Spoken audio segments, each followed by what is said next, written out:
بسم اللہ الرحمن الرحیم۔ السلام علیکم، آپ دیکھ رہے ہیں الف نیوز اور میں ہوں آپ کے ساتھ ماجد علی۔ شامل کرتے ہیں پاکستان اور دنیا بھر سے breaking news headlines. Hamas نے یرغمالیوں کو فوری رہا نہ کیا تو اسے بھاری قیمت ادا کرنا پڑے گی، ڈونلڈ ٹرمپ کی دھمکی۔ امریکی صدر ڈونلڈ ٹرمپ نے فلسطین کی مزاحمتی تنظیم حماس کو ایک بار پھر خبردار کر دیا کہ اگر اس نے غزہ میں قید تمام یرغمالیوں کو رہا نہیں کیا تو اس کی قیمت ادا کرنا پڑے گی۔ ڈونلڈ ٹرمپ نے بدھ کو دھمکی دیتے ہوئے کہا ہے کہ حماس کے رہنماؤں کے پاس غزہ چھوڑنے کا آخری موقع ہے۔ ڈونلڈ ٹرمپ نے حماس پر یرغمالیوں کی رہائی کے لیے دباؤ بڑھایا۔ ڈونلڈ ٹرمپ نے اپنے سوشل میڈیا پر جاری بیان میں کہا کہ حماس کے لیے یہ غزہ چھوڑنے کا وقت ہے، یہ آخری وارننگ ہے۔ حماس غزہ میں قید تمام یرغمالیوں کو فوری رہا کرے۔ امریکی صدر نے خبردار کیا کہ حماس نے یرغمالیوں کو رہا نہیں کیا تو اسے اس کی قیمت ادا کرنا پڑے گی۔ ڈونلڈ ٹرمپ نے مزید کہا کہ غزہ کے لوگوں کے لیے ایک خوبصورت مستقبل انتظار کر رہا ہے۔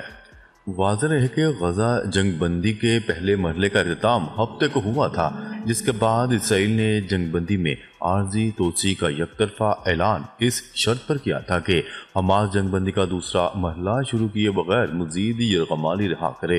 تاہم حماس نے اسرائیلی مطالبے پر غزہ جنگ بندی معاہدے کے پہلے مرحلے میں توسیع سے انکار کر دیا۔ حماس کے انکار پر اسرائیل نے غزہ میں کھانے پینے سمیت ہر قسم کے سامان کا داخلہ روک دیا۔ غیر ملکی خبرساں ایجنسی کی رپورٹ کے مطابق جنگ بندی کے پہلے مرحلے میں غزہ میں حماس نے 25 یرغمالیوں اور 8 لاشوں کو اسرائیل کے حوالے کیا، جس کے بدلے اسرائیل نے تقریباً 1800 فلسطینی قیدیوں کو رہا کیا۔ رپورٹ میں بتایا گیا ہے کہ حماس نے 7 اکتوبر 2023 کے حملے میں 251 افراد کو یرغمالی بنایا تھا، جن میں سے 58 اب بھی غزہ میں موجود ہیں، جن میں 34 وہ ہیں جنہیں اسرائیلی فوج مردہ قرار دے چکی ہے۔ بدھ کو فلسطین کی مزاحمتی تنظیم حماس نے یرغمالیوں کی رہائی کے لیے امریکہ سے براہ راست مذاکرات کی تصدیق کر دی۔ خبر کے اگلے حصے میں بات کرتے ہیں امن معاہدے کے بعد یوکرین میں امن فوج تعینات کی جا سکتی ہے۔ فرانسیسی صدر ایمانوئل میکرون کا کہنا ہے کہ امن معاہدے کے بعد یوکرین میں امن فوج تعینات کی جا سکتی ہے۔ فرانسیسی صدر ایمانوئل میکرون نے کہا کہ روس یوکرین امن معاہدے کی صورت میں یورپی افواج یوکرین بھیجی جا سکتی ہے۔ انہوں نے کہا کہ یورپی افواج یوکرین میں فرنٹ لائن پر نہیں ہوں گی۔ یورپی افواج کی یوکرین میں تعیناتی اس کی سلامتی کی ضمانت کے طور پر ہوگی۔ خبرساں ایجنسی کی رپورٹ کے مطابق یورپی چیف آف اسٹاف اگلے ہفتے شہر پیرس میں فرانسیسی صدر ایمانوئل میکرون سے ملاقات کریں گے۔ خبر کے اگلے حصے میں بات کرتے ہیں چین کا امریکی زرعی مصنوعات پر اضافی 15% محصولات عائد کرنے کا اعلان۔ چین نے امریکی زرعی مصنوعات پر اضافی 15% محصولات عائد کرنے کا اعلان کر دیا۔ غیر ملکی خبرساں ایجنسی کی رپورٹ کے مطابق چینی وزارت تجارت نے موقف اختیار کیا کہ چین امریکی چکن، گندم، سویابین، کپاس، مکئی اور گائے کے گوشت پر اضافی ٹیرف وصول کرے گا۔ انہوں نے کہا کہ امریکی مصنوعات پر محصولات کا فیصلہ 10 مارچ سے نافذ ہوگا۔ چین نے محصولات عائد کرنے کے اعلان کے بعد 15 امریکی کمپنیوں کو ناقابل اعتماد اداروں کی فہرست میں شامل کر دیا۔ واضح ہے کہ چین کی جانب سے محصولات عائد کرنے کا اقدام امریکی صدر ڈونلڈ ٹرمپ کے چینی مصنوعات پر اضافی 10% ٹیکس لاگو کرنے کے بعد اٹھایا گیا۔ امریکہ نے ہتھیاروں کے بعد یوکرین کو خفیہ معلومات کی فراہمی بھی معطل کر دی۔ امریکہ نے یوکرین کو خفیہ انٹیلیجنس معلومات اور ہتھیاروں کی ترسیل عارضی طور پر معطل کر دی۔ CIA ڈائریکٹر کے مطابق امریکی صدر ڈونلڈ ٹرمپ اور یوکرینی صدر ولادیمیر زیلنسکی کے درمیان اوول آفس میں ہونے والی ملاقات کے بعد یہ فیصلہ کیا گیا۔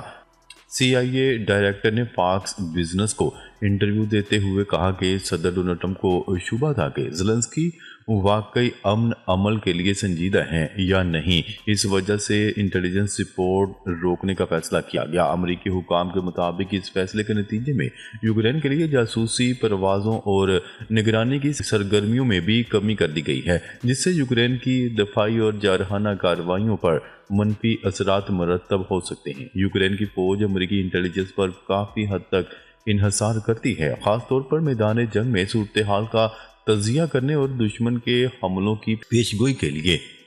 CIA डायरेक्टर ने इशारा दिया कि अगर ज़ेलेंस्की अमेरिकी सदर को अमन की यकीन दहानी करवाते हैं तो ये मअतली जल्द ख़त्म की जा सकती है। उधर अमेरिका और यूक्रेनी हुकाम इस फैसले के मुमकिन असरात का जायजा ले रहे हैं, जबकि CNN ने रिपोर्ट किया कि दोनों ममालिक के फौजी हुकाम इमदाद के तातुल से होने वाले नुकसान का अंदाज़ा लगा रहे हैं। ये पेशरफ्त ऐसे वक्त में सामने आई जब अमेरिका के अंदर यूक्रेन की हमायत पर शदीद बहस जारी है और सदर डोनाल्ड ट्रंप की नई पॉलिसियों के तहत यूक्रेन की मदद में मुमकिन कमी मुतवक्का है। खबर के अगले हिस्से में बात करते हैं। यूक्रेनी सदर ने बुनियादी तौर पर माफ़ी मांग ली। अमेरिकी वार नुमाइंदगान के स्पीकर माइक जॉनसन का कहना है कि यूक्रेनी सदर ज़ेलेंस्की ने बुनियादी तौर पर माफ़ी मांग ली। गैर मुल्की खबरसां इदारे की रिपोर्ट के मुताबिक माइक जॉनसन ने कहा कि ओवल ऑफिस में जो हुआ, ज़ेलेंस्की ने इस पर डोनाल्ड ट्रंप से माफ़ी मांगी है। उन्होंने कहा कि ज़ेलेंस्की मुज़ाकरात पर वापसी के लिए तैयार हैं। वाज़ेह है कि इससे कबल यूक्रेन के सदर ज़ेलेंस्की ने अमेरिकी सदर डोनाल्ड ट्रंप से तलख मुलाकात के बाद मामला दुरुस्त करने की ख्वाहिश का इजहार किया था। खबर के अगले हिस्से में बात करते हैं। यरगमालियों की रहाई के लिए अमेरिका से बराह रास्त मुज़ाकरात, हमास ने तस्दीक कर दी। फ़लस्तीनी मुज़ाहमती तंजीम हमास ने तस्दीक की है कि यरगमालियों की रहाई के लिए अमेरिका से बराह रास्त मुज़ाकरात किए गए हैं। गैर मुल्की खबरसां एजेंसी की रिपोर्ट के मुताबिक एक हमास ओहदेदार ने नाम ज़ाहिर न करने की शर्त पर बताया है कि मुज़ाकरात में एक अमेरिकी एलची ने हिस्सा लिया और ख़ास तौर पर अमेरिकी शहरियत रखने वाले इसराइली कैदियों पर बातचीत हुई। एक दीगर सीनियर हमास ओहदेदार ने तस्दीक की है कि हालिया दिनों में दोहा में अमेरिका और हमास के दरमियान 2 बराह रास्त मुलाकातें भी हो चुकी हैं। इससे कबल अमेरिकी खबरसां इदारे ने दावा किया था कि अमेरिकी हुकूमत ने गजा में यरगमालियों की रहाई के लिए हमास से खुफिया राब्ता किया है। व्हाइट हाउस ने बाद में तस्दीक की है कि एक अमेरिकी एलची ने यरगमालियों की रहाई यकीनी बनाने के लिए हमास से बराह रास्त बातचीत की। अमेरिकी मीडिया के मुताबिक ये एक गैर मामूली पेशरफ्त है, क्योंकि अमेरिका ने इससे कबल कभी हमास से बराह रास्त बातचीत नहीं की थी। अमेरिका ने 1997 में हमास को दहशतगर्द तंजीम करार दिया था, लेकिन हालिया मुज़ाकरात में तवील मुद्दती जंगबंदी के इम्कानात पर भी गुफ्तगू हुई, ताहम कोई हतमी मुआहिदा तय नहीं पाया। इसराइली फौज के मुताबिक हमास के कब्जे में अब भी 59 यरगमाली मौजूद हैं, जिनमें से 35 हलाक हो चुके हैं, जबकि 22 के जिंदा होने का इम्कान है। इनमें 5 अमेरिकी शहरी भी शामिल हैं।